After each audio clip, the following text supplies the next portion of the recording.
हिवाळ्यात लहान बाळाच्या त्वचेची काळजी कशी घ्यावी. Hi guys, welcome to my beauty tips channel. तर आजच्या व्हिडिओमध्ये आपण पाहणार आहोत की लहान मुलांची काळजी कशी घ्यायची. थंडी सुरू झाल्यानंतर कोरड्या थंड हवेमुळे बाळाच्या त्वचेमध्ये बदल होण्यास सुरू होतो. त्वचा कोरडी व्हायला लागते. अशा वेळी त्यांच्या त्वचेची विशेष काळजी घेणे गरजेचे असते.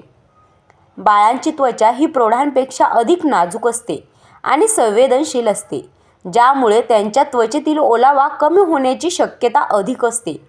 तसे पाहता नवजात बालकाची त्वचा ही प्रौढ व्यक्तीच्या त्वचेच्या तुलनेत 30% पातळ, कमी द्रव असलेली आणि कमी नैसर्गिक मॉइश्चरायझिंग घटक असलेली असते. थंडीच्या दिवसात त्वचा कोरडी पडणे, ॲलर्जी आणि खाज सुटणे ही लक्षणे सामान्यतः दिसून येतात. त्वचेचा ओलावा टिकून ठेवण्यासाठी बाळाची मालिश, अंघोळ किंवा अन्य गोष्टींसाठी पालकांनी मॉइश्चरायझिंग घटकांनी युक्त उत्पादने वापरणे आवश्यक आहे.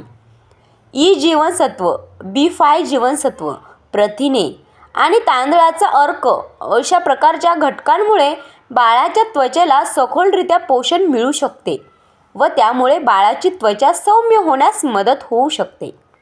अंघोळ करताना जास्त गरम पाणी टाळा. अंघोळ हा बाळाच्या त्वचेच्या देखभालीशी निगडीत एक महत्त्वाचा भाग आहे. बराच वेळ खूप गरम पाण्याने अंघोळ करणे टाळा, कारण त्यामुळे बाळाची त्वचा कोरडी होऊ शकते. त्वचेतील ओलावा कमी करण्यासाठी कोमट पाण्याने अंघोळ करणे योग्य ठरू शकते, कारण पाण्याच्या संपर्कात आल्याने विशेषतः गरम पाण्यामुळे त्वचेतील ओलावा कमी होतो व त्वचा कोरडी होऊ शकते. बाळाला स्पंजने पुसून अंघोळ घालणे हा देखील उत्तम पर्याय ठरू शकतो. तसेच pH संतुलित, हायपोअलर्जेनिक आणि विशेषतः बाळाच्या नाजूक आणि संवेदनशील त्वचेसाठी उपयुक्त असलेल्या सौम्य क्लिन्सर वापरू शकता. बाळाच्या अंघोळीनंतर किंवा स्पंजनंतर तुमच्या बाळाला मॉइश्चरायझिंग करणे अत्यंत आवश्यक आहे. त्वचा थोडीशी ओलसर असताना मॉइश्चरायझिंग लोशन लावणे चांगले असते. तांदळाचा अर्क आणि मिल्क प्रोटीन हे घटक असलेल्या सौम्य बेबी लोशन बाळाच्या त्वचेची पोषण करण्यास उपयुक्त ठरतात. अशा घटकांसह असणारे अत्यंत मऊ असतात आणि त्यात जीवनसत्व B5 चे प्रमाण अधिक असते, जे दिवसभर ओलावा टिकवून ठेवतील.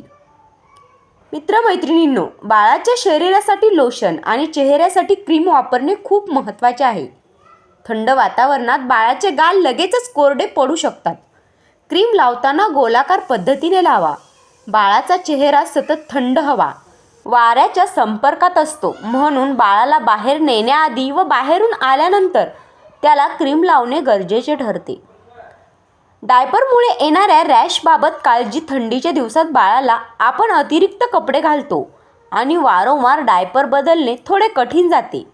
डायपरमुळे येणारे पुरळ व जळजळ टाळण्यासाठी मॉइश्चरायझरचे गुणधर्म असणारे व अल्कोहोल मुक्त तसेच साबणमुक्त वाइप्सने डायपरचा भाग स्वच्छ करावा.